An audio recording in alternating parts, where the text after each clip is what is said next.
para pewarta-pewarta, teman-teman saya ini, Romo Eko, Romo Koko, saya lihat bagaimana mereka menyalami umat, bagaimana mereka menghargai umat yang datang sama mereka, bagaimana mereka, pantesan mereka disukai oleh banyak orang, karena mereka rendah hati, mereka humble.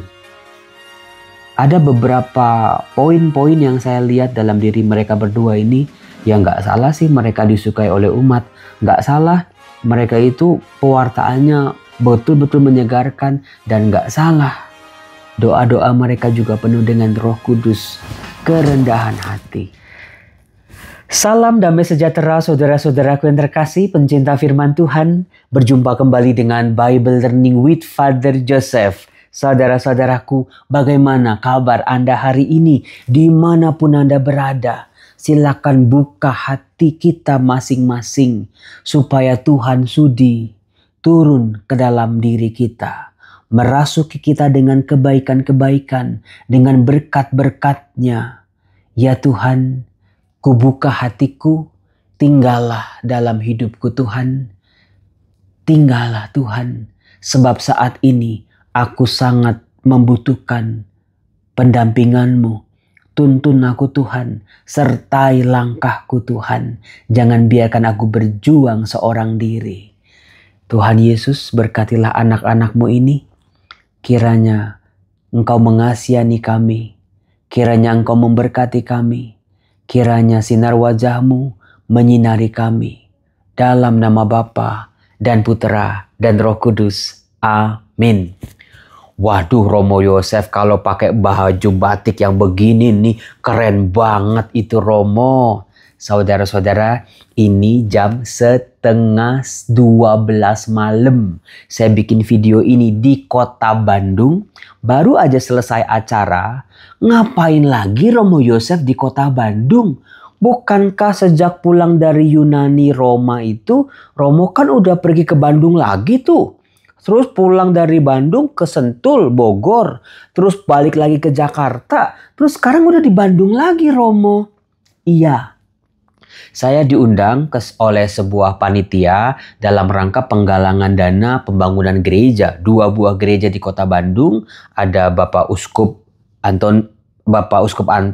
Kemudian 2 sahabat saya, Romo Eko dan Romo Kokoh. Maka ketika saya diundang, ya udah saya ngerame-ngeramein aja sebagai tamu supaya banyak rumah Tuhan bisa dibangun.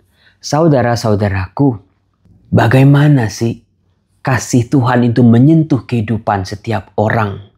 Bagaimana dalam firman Tuhan, kasihnya Tuhan itu juga bisa dirasakan? Saya mau kasih tes buat Anda semua di awal video ini. Siapa yang sering ke kota Bandung? Wah, ayo ngaku di kolom komen. Siapa yang ke kota Bandung itu sukanya kuliner? Ada banyak makanan kan di kota Bandung? Bagi Anda yang sudah sering bolak-balik ke kota Bandung dari zaman dulu sampai zaman sekarang, dari belum ada WUS sampai sekarang WUS-nya udah bagus Romo, Anda pasti langsung familiar, langsung nebak-nebak ini kota kuning ini.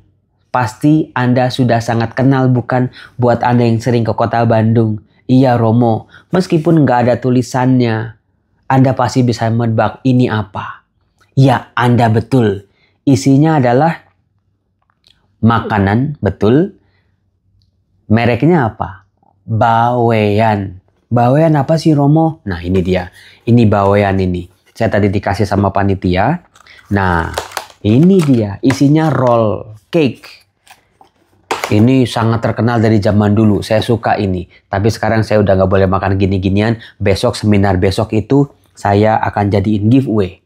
Romo Yosef bikin video malam-malam karena besok pagi-pagi banget saya harus ke Jakarta untuk mengadakan seminar tentang kitab suci juga, tentang pewartaan firman Tuhan di Paroki Kosambi. Romo tuh mau capek-capek ya Romo ya, supaya firman Tuhan bisa dicintai sama umatnya. Kami kadang-kadang sebagai umat malu Romo. Untuk baca aja malas banget Romo. Ngantuk lah, kecil-kecil hurufnya lah. Saudara-saudara, Alkitab ini kita harus akrab. Betul.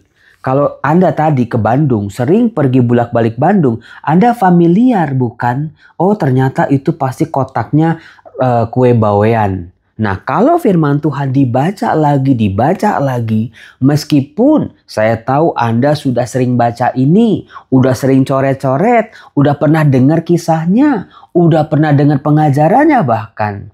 Tetapi teks firman Tuhan ini adalah teks firman yang hidup. Bukan benda mati. Ketika kita baca bisa jadi ada 1-2 kata yang justru menyentuh hidup kita.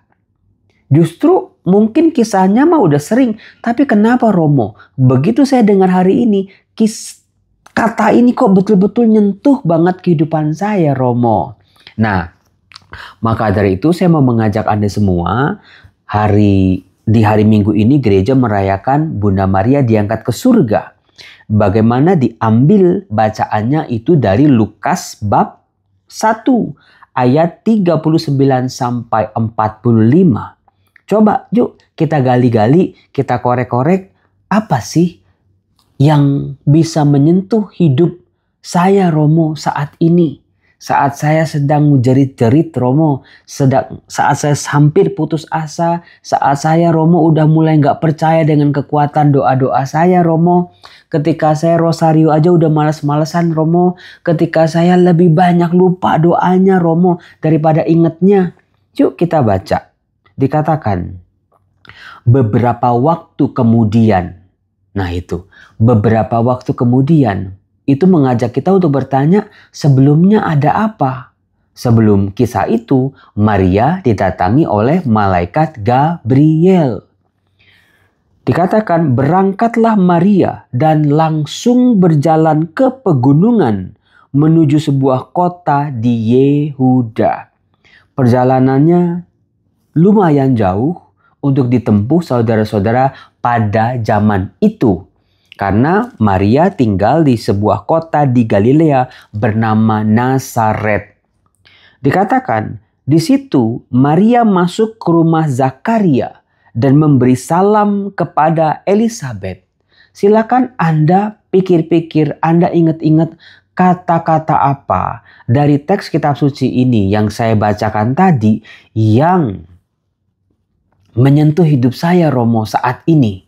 Saya ulangi. Di situ Maria masuk ke rumah Zakaria dan memberi salam kepada Elisabet.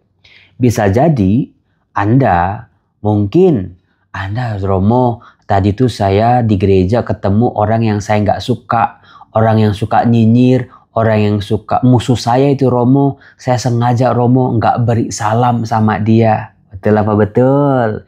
Saya sengaja nggak nyapa dia Romo. Saya hari ini lagi sebel sama suami saya Romo. Masa dia begini, masa dia begitu. Saya lagi sebel Romo sama anak-anak saya. Biarin, saya cuekin aja Romo. Habis ngeselin banget. Mendengar bacaan tadi, Maria masuk ke rumah Zakaria dan memberi salam kepada Elisabet. Kan itu apakah nggak gelepak-gelepok Romo? Jadi ini kisah teks ini, firman Tuhan ini bisa berbicara melalui cara-cara yang tidak terpikirkan sekalipun. Kalau kita akrab mendalami teks ini, membiarkan Tuhan berbicara untuk kita. Apa yang kita butuhkan, apa yang masih belum beres dalam hidup kita yang harus kita luruskan. Ya Romo, saya tuh memberi salam sama orang cenderung basa-basi Romo. Saya itu kalau memberi salam kepada orang-orang yang saya suka aja Romo. Saya memberi salam kalau orang itu menguntungkan saya Romo. Kalau dia itu jabatannya tinggi Romo, wah saya kasih salamnya tuh sungguh-sungguh. Tapi kalau orang itu nyusahin, kagak penting, udah gitu nyebelin gitu, saya cenderung menghindar Romo. Dengan teks ini, ya Romo, saya harus memberi salam kepada siapapun. Salam adalah doa. Supaya orang yang kita beri salam dalam keadaan selamat, dalam keadaan baik, dalam keadaan sukacita, dalam keadaan diberkati hidupnya. Siapa yang suka males kasih salam? Selamat pagi, selamat sore, selamat siang. Saudara-saudaraku, kadang-kadang manusia ya, itu kalau memberi salam, itu lihat-lihat orang. Saya minggu lalu, saya ada di sebuah kantor para romo pejabat-pejabat tinggi. Saya duduk di situ, tiba-tiba ada seseorang datang, wah sibuk handphonenya kiri kanan, satu di kuping, satu di tangan gitu loh. Lalu duduk di sebelah saya. Lalu tiba-tiba saya lagi nunggu dijemput soalnya. Tiba-tiba orang itu terdengar suara, "Anda Romo ya? Romo dari mana?" Ya saya lagi bengong, orang itu lagi telepon soalnya. Saya pikir dia lagi ngomong sama orang di telepon itu. Lalu tiba-tiba saya cuman bengong aja. Saya bilang iya gitu. Kemudian dia nelpon lagi, sibuk lagi gitu. Gak lama kemudian, "Romo siapa? Dari mana?" Karena saya bingung gitu ya, saya mau memastikan. Saya tanya, "Anda bicara sama saya?" Lalu dia, sambil nggak ngelihat muka saya juga. Kok aneh bina ajaib nih. Ya udah saya mah down to earth aja lah. Kemudian ketika saya nunggu ada segerombolan orang. Mereka itu langsung lihat saya, wah langsung heboh. "Romojo ya, Romojo, wah Romojo." Gitu. Ada yang minta foto, ada yang ngucapin terima kasih Romo. Doa-doa Romo tuh luar biasa. Doa-doa Romo itu menyembuhkan saya, membantu kesembuhan saya. "Wah Romo, saya minta tanda tangan bukunya Romo. Romo saya minta foto bareng," dan lain sebagainya. Nah, orang tadi baru sadar. Waduh, ini ternyata Romo ini kok dikenal orang banyak nih. Pada minta foto, pada minta ini dan itu. Kemudian dia diam-diam, dia deketin saya. "Romo, boleh minta foto bareng nggak?" Saudara-saudara, kadang-kadang sadar nggak sadar salamnya kita itu kita pilih-pilih loh. Kita kadang-kadang menghargai seseorang, menganggap orang itu tergantung siapa dia. Naik mobilnya apa, jabatannya apa, dia penting apa kagak, dia itu populer apa kagak. Setiap manusia adalah berharga di mata Tuhan. Mulailah dengan memberi salam. Kalau salaman sama orang, salaman yang betul. Pandang matanya, lihat mukanya. Jangan kita salaman mata kemana, tangan kemana. Salamannya juga gak mantep. Orang yang salaman sama kita loh, merasa gak dihargai. Sementara kalau kita sama orang penting, sama artis kita minta foto-foto, kita salamannya sungguh-sungguh. Jangan membeda-bedakan orang. Semangat itulah yang mau dihadirkan oleh Bunda Maria. Bagaimana? Setiap pribadi berharga. Siapapun mereka, Maria datang, Maria memberi salam, mengharapkan kebaikan bagi setiap orang yang disapanya. Dikatakan ketika Elizabeth mendengar salam Maria, melonjaklah anak yang di dalam rahimnya, dan Elizabeth pun penuh dengan Roh Kudus.